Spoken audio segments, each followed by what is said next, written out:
Welcome to the Karen Kenney Show. Hey, you guys, welcome to the Karen Kenney Show. I'm super duper excited to be here with you. Oh my God, on this beautiful day. And I wanted to share, let's just dive right into this sucker. I wanted to share a little story with you of something that happened. And I want to share it with you because this thing that happened got me thinking. It got me thinking, it got me feeling, it got me thinking about other people, and it also got me thinking about my own behavior. And so as usual, I'm going to start with a little story, and then we're gonna dive into how this all applies to us collectively, right? As a people, for you individually to maybe do some considering about. My whole thing with the Karen Kenney Show is maybe I shouldn't make the assumption, but I do kind of make the assumption that if you're listening to this sucker, it's because either you're a loyal listener and you dig the show, you love the show, and I really appreciate that.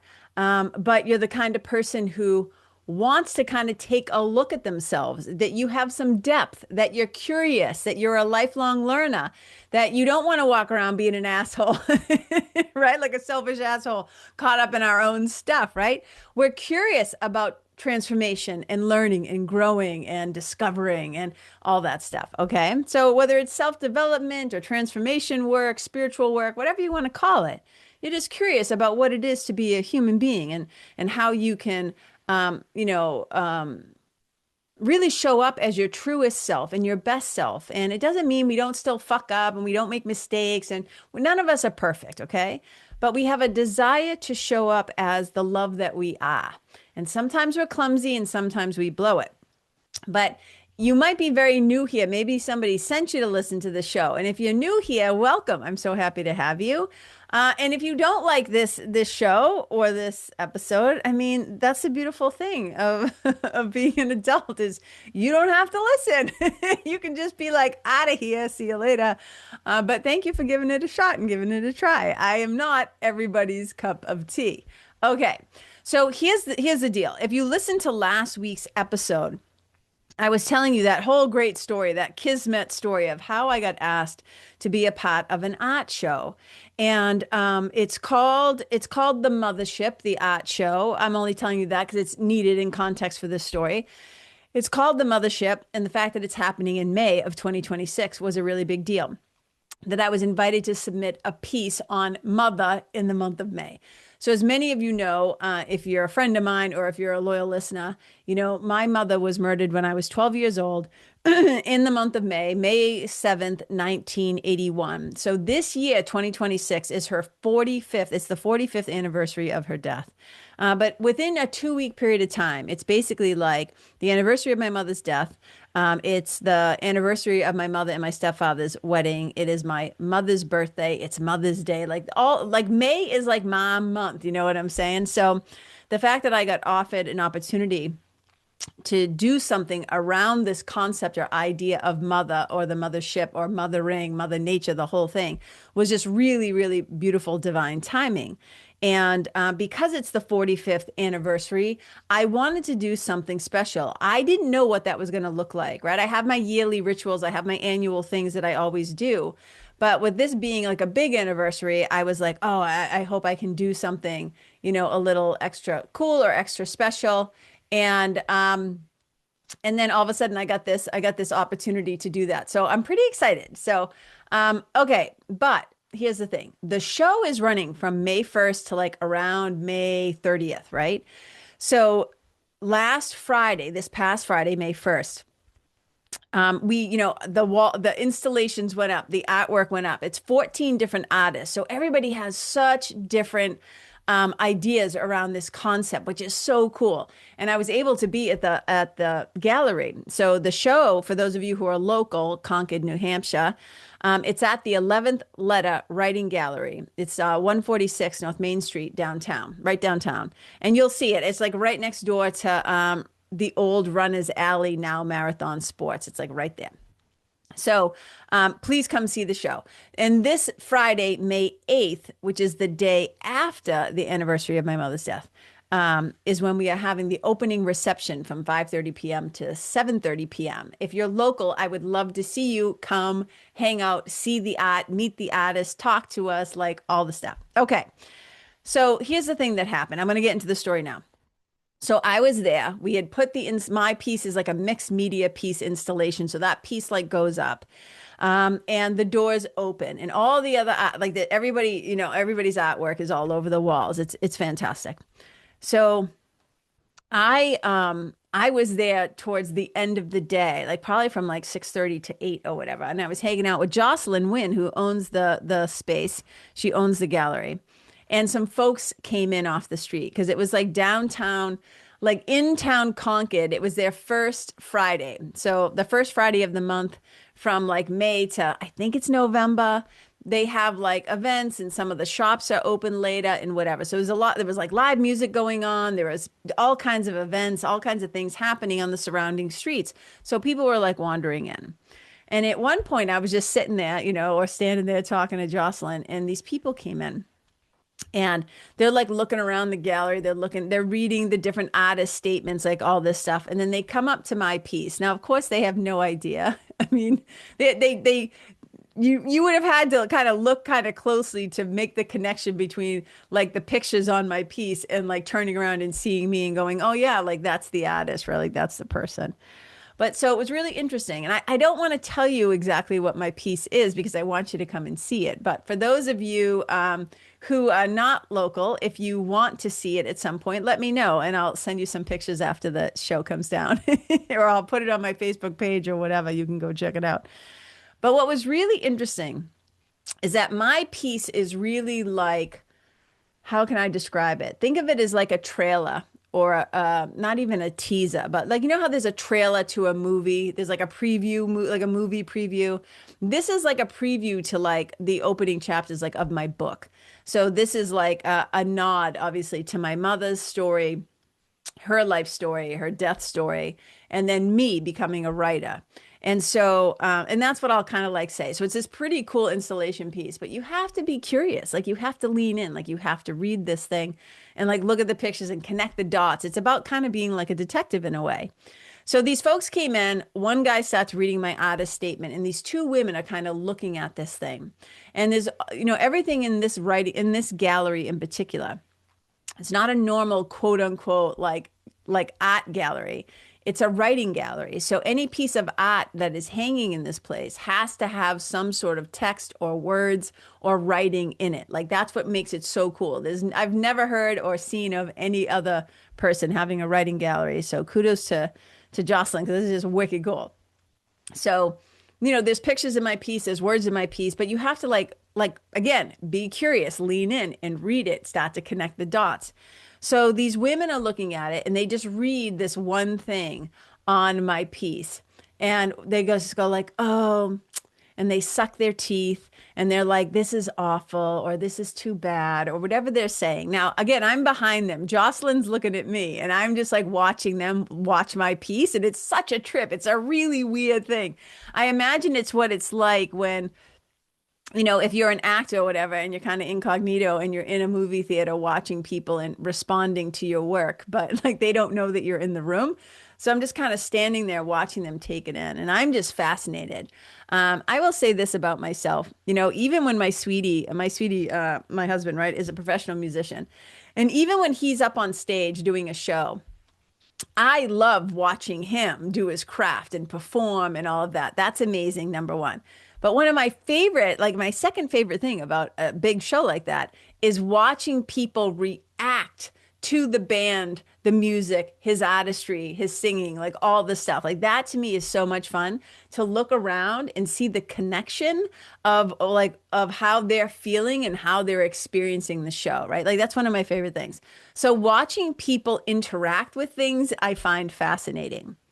So I'm standing there and I'm watching them and they're kind of like, oh, this is awful. Not that my piece was awful, but what they were seeing and reading, whatever. But there was like this detachment to it, right? And I found this so fascinating. And they were just like, oh, yeah. And like it's like when you watch the news. I've talked about this before.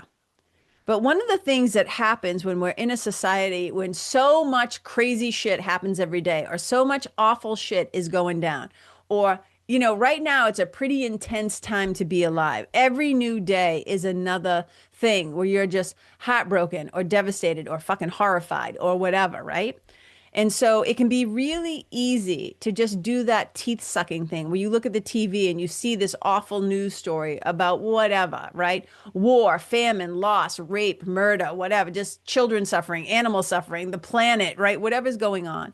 And it's really easy for us to just kind of go, like, suck our teeth and go, oh, that's too bad.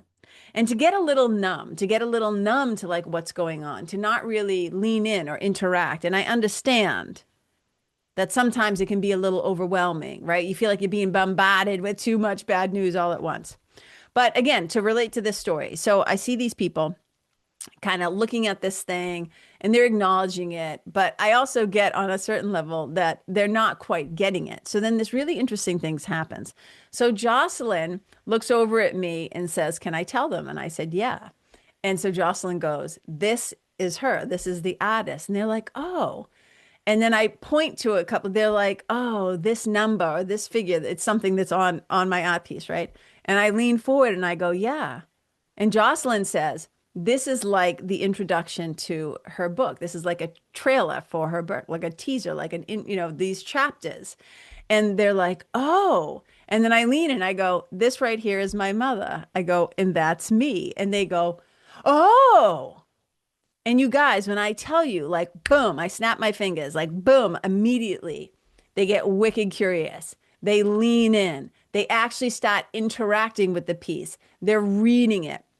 Now, while this is going on with those two women, the other guy starts talking to us. So I'm kind of now engaging with him.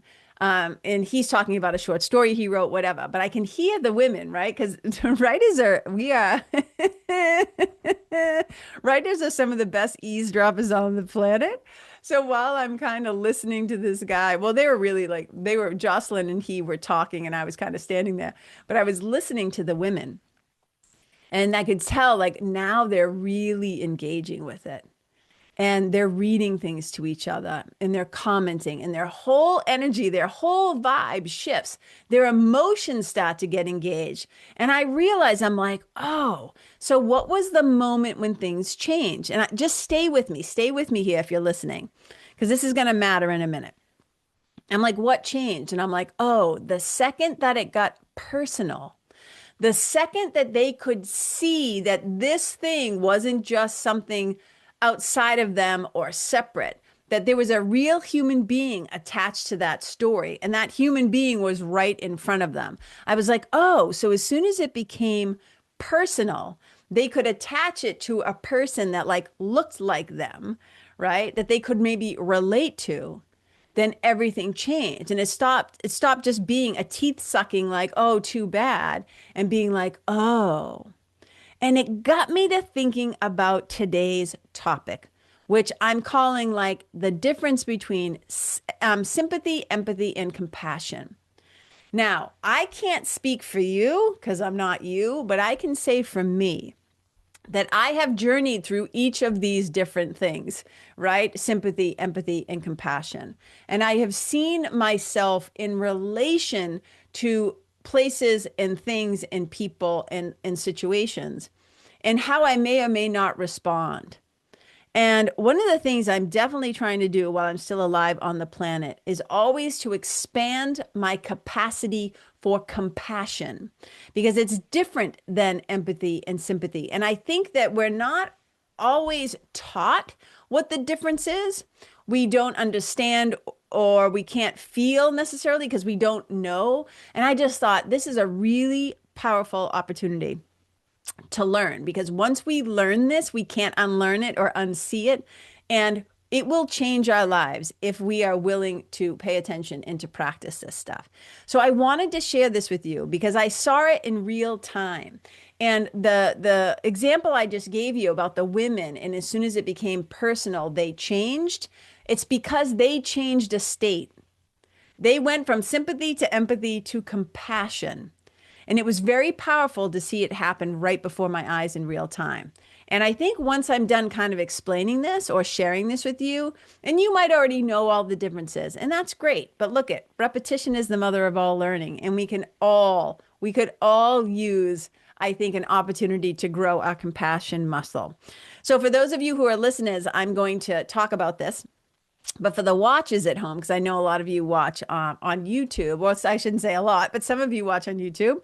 I'm going to also hold up a little graphic from Susan David that's going to show you the difference between these. Because some of us are audio, like verbal learners. Some of us, we learn by seeing, and some of us learn by doing. Some of us are all three. Okay, so here's the difference. So sympathy is when you feel pity towards another person's misfortune. You might feel sorrow towards their misfortune. So you can kind of like get a sense of like what the other person, like you feel pity for them. Let me put it that way. Okay. So you feel pity for them. So I'm going to just try to make these first introductions pretty small. Empathy is a feeling and understanding of another person's emotions, like what they're going through, what they're experiencing, as if it was our own. So you can feel what a person is feeling. Sympathy is, again, feeling pity or sorrow for somebody, for their misfortune, their situation, whatever's happened to them. But empathy is when we can actually feel it as if it's our own suffering, our own situation. Compassion, and I'm going to keep going through these in different ways because I learned through repetition. So hopefully this is helpful for you too.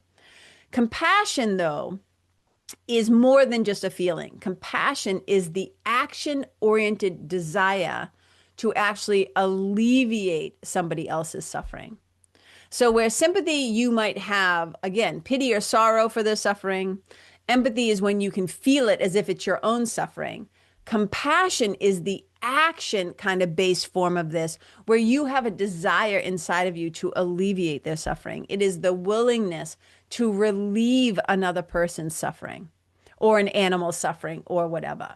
And that's a really big distinction. So sympathy is when we feel for somebody else. Empathy is when we feel with them, right? Compassion is when we act to help. Now, I don't know about you, but whenever I get this refresher, I'm like, oh, yeah, that is so good to remember. And it also explains to me like more clearly, it gives me an insight into myself more and more and more, why I love to be a problem solver. It kind of clicked in for me when I was thinking about this. It's like, oh, I like to be a problem solver because I like to take action because I cannot stand to bear. Like it's not that I can't bear it. I can bear it and I have bared it and I will bear it, but I don't like it. Like I can't stand when other beings and other people are suffering. Now, I also have learned over my 57 plus years, heading towards 58, that sometimes we can't alleviate another person's suffering. To take away their suffering takes away their capacity to understand that they can help themselves, that they can't do it. So it doesn't make sense. It's like idiot compassion sometimes when you just try to swoop in and fix everything for everybody and you rob them of the opportunity to understand who they are and what they're capable of. But I also don't believe in watching somebody suffer needlessly if I can do something to help. Now, I'm not talking about, right? There are times when, let's just say somebody's in the throes of addictions or whatever, like you can't make it so that other people don't, I always say we can't rob people from the opportunity, right, to learn about themselves. I think we do them a disservice, and we cannot save people from the consequences of being themselves sometimes. Okay. So sympathy is when you feel for somebody else. Empathy is when you feel along with them, right? Like you get it. Compassion is when you act to do something about it and to help. So sympathy is a reaction. Empathy is more about that connection piece, right? But compassion is a solution. Compassion is when we look at something and we want to do something about it. So for example, let's say those women were like looking at my piece and they saw one of the things on my piece that said, I'm being vague on purpose, but it says something, right? Then they might feel motivated to go, oh my God, that statistic is horrible. I want to do something about that. Maybe I can volunteer. Maybe I can learn more about violence against women or whatever the thing is, right? It's like we feel compelled to act when we are showing true compassion. And so I'm going to dive into these a little bit deeper because again, I really like to drive a point home. I don't say these things because I think you're stupid, dear listener. I just know my own knucklehead. And sometimes I like to get different examples. So again, think of sympathy as pity, empathy is understanding, and compassion is action. Okay. But with the thing with sympathy, what it does is sympathy kind of creates a little bit of distance. So when you have feeling for somebody else, like they're going through something awful, it's like watching the news and you just go, oh, isn't that so awful? Right. So you might have a feeling for, I'm doing little quotes for somebody, but it's usually with a little bit of pity or there's a little bit of distance between the two of you. Like you're not close. And this is kind of like in real life, we might like, let's say, send like a sympathy card or an empathy card, a condolence card. Like if somebody dies, you just send the card. So it indicates that you give a shit. It indicates that you care, but it doesn't mean that you're like getting in the ring with them and like sharing the emotion with them. It's just like you're acknowledging it. Okay. Empathy is when we have that true understanding. And it involves like taking a perspective of what it would be like to be in their shoes, right? You feel along with them. And I'm sure like you have experienced this in your own life, right? It's like putting yourself in somebody else's shoes, or you feel it in your own skin, what it's like to be in that situation and what they're going through. And I love this little piece here. It says, what empathy does is it fuels connection, whereas sympathy can sometimes feel distant. Empathy doesn't always lead to action, but empathy is a really good bridge towards compassion. That's like the beginning step of compassion, is having that understanding.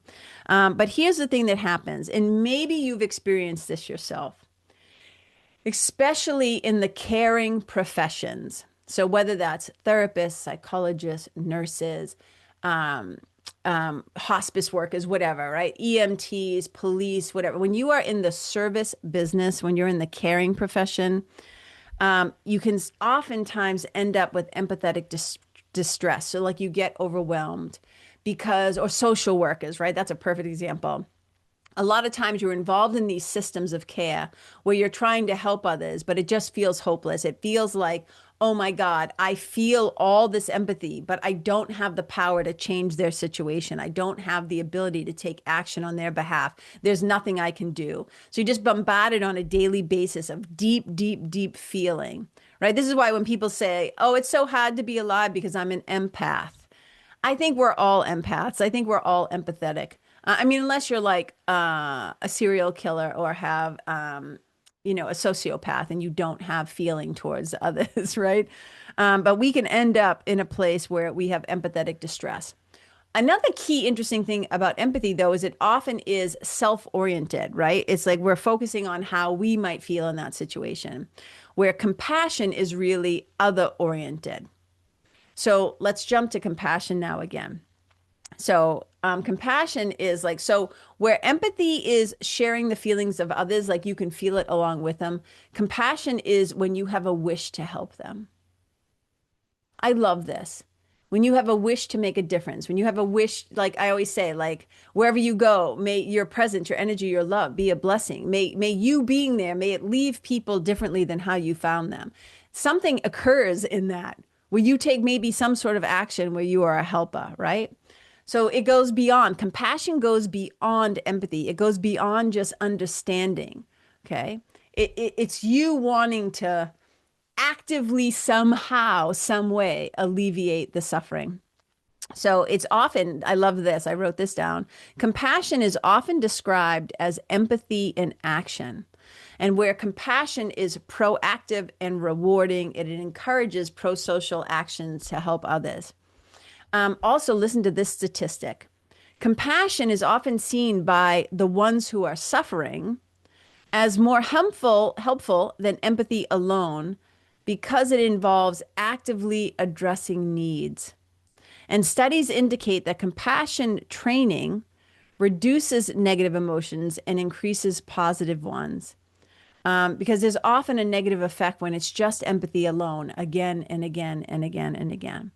So while empathy can often lead us to feeling I don't want to put words in your mouth, but maybe you feel like drained or a little overwhelmed by other people's pain. Compassion offers kind of a built-in like protective mechanism because you're focusing on solutions, right? And that's what I love about being a problem solving and saying, okay, this is my situation. I'm like, okay, how can we help? That whole thing, how can I help, is really, really a big question to ask. So when we think about these again, sympathy, empathy, and compassion, sympathy is about having pity for. It's very low action. It can feel distance. And an example of this might be like, I'm sorry for your loss. Okay. If I'm giving you an example, empathy is a feeling with. It has more moderate action and it establishes more of a deep connection. And you might say something like with empathy, I understand your pain. Okay. Where compassion, the focus is on helping, like doing something. The action is action oriented. So it's a high level of action. And your question might be, how can I help? So that really distinguishes it. It's not just, again, it's not just going, oh, that's too bad, or sucking our teeth, or saying, yeah, I can understand. It's what can I do about this? And that's like such a powerful, powerful thing. Now, I'm going to hold up now the graphic detail. This is the visual that I love. This is from Susan David, a fantastic writer. And it says what sympathy, empathy, and compassion look like. So in the first frame, it's just an individual, which we'll just say that's you. Okay. So sympathy, if you're listening to this and you're not watching, I'll explain what's happening. So there's a little green guy and there's a little pink person. And the little pink person, it's a little shape. It's a triangle. Okay. But we'll call it a person, is sitting inside of a circle all by itself. And the green guy's outside it, just kind of looking down at them. And it says basically, sympathy says, I'm sorry you're in pain. And it's distant. It's outside the circle. Empathy shows the little green guy stepping 1 foot inside the circle with the little pink triangle. They're really cute, actually. And this one says, I can practice perspective taking by imagining what this pain might feel like. And it's a more shared experience. In the compassionate circle, it's so cute. The little green guy is wrapping his arms around the little pink person. It's like a little bit of a love hug, but they're both inside the circle. And what compassion says is, you are suffering and I will do what I can to help. And this one is connected and action oriented. It's so fantastic. I hope you just pop on to see this. Susan David, it's a great thing. And it's about emotional agility, having the emotional agility to understand where you are in this context. Are you somebody who's only capable usually of showing sympathy? Are you somebody who's overwhelmed because you're so empathetic? Or are you somebody who actually gets in the ring and tries to do something to help? And one of the things I think we can take a look at, this is going back to the art story and these people viewing my art and viewing my story from a distance. It wasn't until they acknowledged me and saw me as a real person that they could relate to what was going on up on my art piece. And that's when they leaned in, is when they made it personal to what, not just personal, meaning it was them, but they put it to an actual person standing in front of them. And it got me to thinking about like how sometimes people can't feel empathy. They can't feel compassion. They might not even feel sympathy because they don't care about it until it becomes personal, like until it affects them. Now, we saw this in Nazi Germany. We saw this in the Holocaust. We see it all the time around us with racism and misogyny and sexism and wars and stuff like that, where we stand apart from it and we're like, oh, yeah. And we don't actually start to give a shit until it starts to knock on your door and threaten you and your family. And then we see all that, my kids, my family, my whatever. And it's like, yeah, but it's not just your kids, your whatever, your family. It's all of us.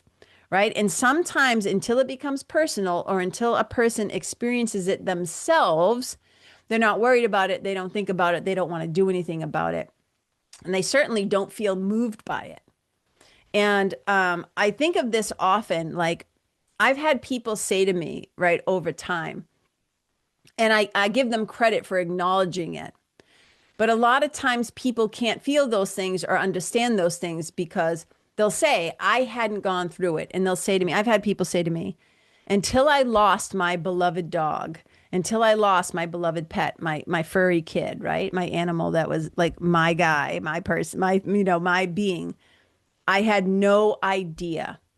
And they said to me, I had somebody say to me, I was often a little bit flippant with people, and they'd say, it's just an animal, it's just a cat, it's just a dog. And they're like, until I lost my own and realized the amount of grief that I experienced. Some people will say to me, I had no idea. I used to look at my friend and be like, oh my God, can you just get over it already? Or they'd roll their eyes at somebody saying like, oh, you know what? Your mother died like this long ago, or your father died, or it was just a grandparent. They were old, right? All the stupid shit that humans say. And then they'll say, I didn't realize until I went through my own loss just how debilitating that kind of grief can be. I can't believe how affected I am. And it's unfortunate that a lot of us are built that way, where, you can't really feel something or understand something until you go through it yourself. So this episode is an invitation to say, like, don't wait for that. We have to practice building our compassion muscle. And some of the things that we can kind of look out for, right, is notice. Here's some things to notice. I wrote these down so I wouldn't forget. Notice when you judge or minimize other people's suffering. Notice when you look at somebody else's suffering and you say things like, it was just a dog, it was just a cat. That happened so long ago. I wouldn't be that upset about that, because here's the thing, they're not you. Everybody responds to things differently. Everybody's capacity for being able to get through things, right? That's where all those old sayings like, pull yourself up by your bootstrap, get over it already, blah, blah, blah, right? It's like, we don't get to determine or judge another person's process for suffering and grief. It doesn't matter if we would handle it differently, or we wouldn't let that affect us, or we wouldn't do that. That's very self-oriented. So notice when you judge or minimize the suffering of others. Notice when you dismiss your own suffering, when you kind of roll your eyes or make fun of yourself or blow it off, or you condemn yourself because I should be over this by now. This shouldn't be such a big deal. So notice these things, right? When you diminish or judge others' suffering and when you dismiss your own. Also, though, notice when compassion becomes like more easily for you. Is it more easily towards animals? Is it more easily towards old people or babies? Because I'll tell you this, if we see an old person fall down or a child fall down, most people are much quicker to react than if you just see another human being. It's almost as if our suffering isn't on the outside, if it's not right in your face, we can't empathize or have compassion for. We might actually actively turn away. I don't want to get involved. So notice when your compassion comes easily, and notice when it doesn't. These are great things to pay attention to, okay?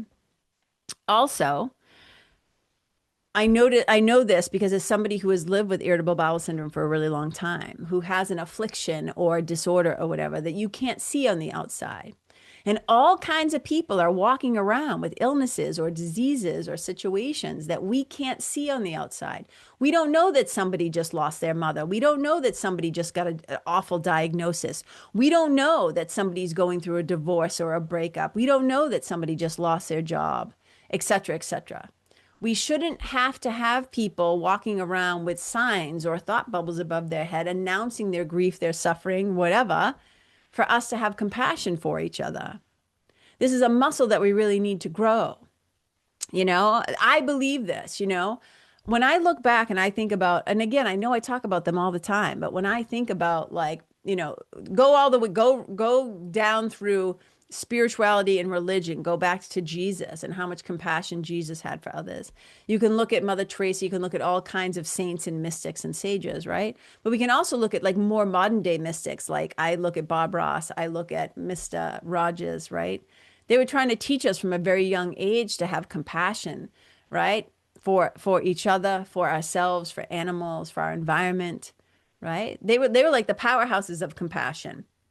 So seriously, go back, watch yourself some Mr. Rogers episodes, listen to Bob Ross, right? Put it in the background, listen to him talking to you. It's so important. And so this is a question. So this is a question that I have for you. Why do people have to be showing distress to earn our empathy and compassion? Or why do we have to have a personal connection to someone or a personal connection to a cause to care about it? And I can't answer it for you. These are personal questions that I'm putting out to you that, because I ask myself these questions too. These are things that I like bounce around in my head. Why do people have to show distress? Why can't we just naturally extend compassion? So I highly encourage you, if you want to grow that compassion muscle, to go through those things of noticing when, the ones I just listed a moment ago, right? But also, if you go back to episode 243, I did a whole episode on loving kindness, a loving kindness meditation. It's a powerful meditation. You can also just do something really simple of setting an intention of compassion when you first wake up in the morning. Like, I'm going to move through the world with more compassion. People don't need to be suffering and down, like they don't have to be unhoused and standing on the corner for me to have compassion for them. People don't have to be outwardly expressing their suffering in order for me to care. I can just move through the world with kind of an assumption that most people are going through something. And so I'm naturally going to practice trying to extend compassion and loving kindness towards them, right? That's what metta is, metta, loving kindness, you know? And we can develop our compassion like a muscle. Every time you sit down to do your DSP, your daily spiritual practice, you can set the intention of increasing your compassion for others and for yourself. We set the intention so that our daily spiritual practices are not just self-serving, that they have, connection to others beyond ourselves, that they go out more globally. And we can even start with just a simple meditation of setting the intention that you want to grow your compassion. And you feel like, I always say, like a beautiful ball of golden light or a pink light or a white light or whatever light makes you happy, emanating from your heart. And first, it just kind of covers you and your whole self. And then it emanates out and maybe starts to cover the people within your home, your furry kids, your human kids, your sweetie, whatever. You can just imagine it growing.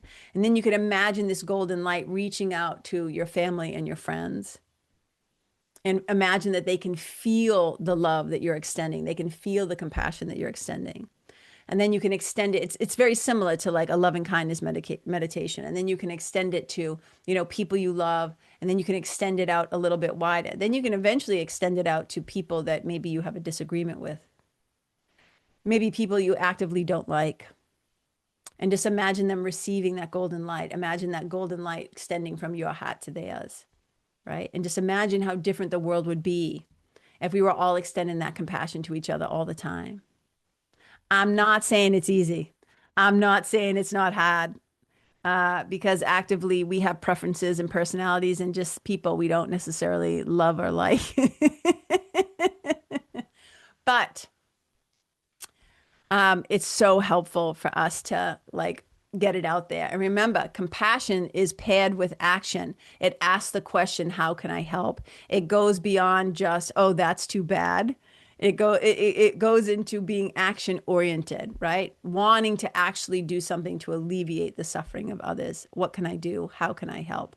And it's one of the first questions I try to ask, when we have a nest call or whatever. I'll get on the call and I'll say, okay, how can I help? How can I be helpful? Right? That is my great desire. One of my great desires in this lifetime. So you guys, I hope this was helpful to you in some way. If you're listening to this, if you're listening to this on the first day that it comes out, you are listening on May 7th, May 7th, 2026. This is the 45th anniversary of my mother's death. So this is also a little love letter to my mom, to be thinking about compassion, because I really do believe that, if the guy that killed my mother could have had more compassion for her as a human being, then she would still be alive. So this is a really important thing. It's something that is near and dear to my heart. If you live locally, you guys, and you're able to, please come. Please come to the opening reception on Friday, May 8th at the 11th Letter Writing Gallery, 146 North Main Street in downtown Concord.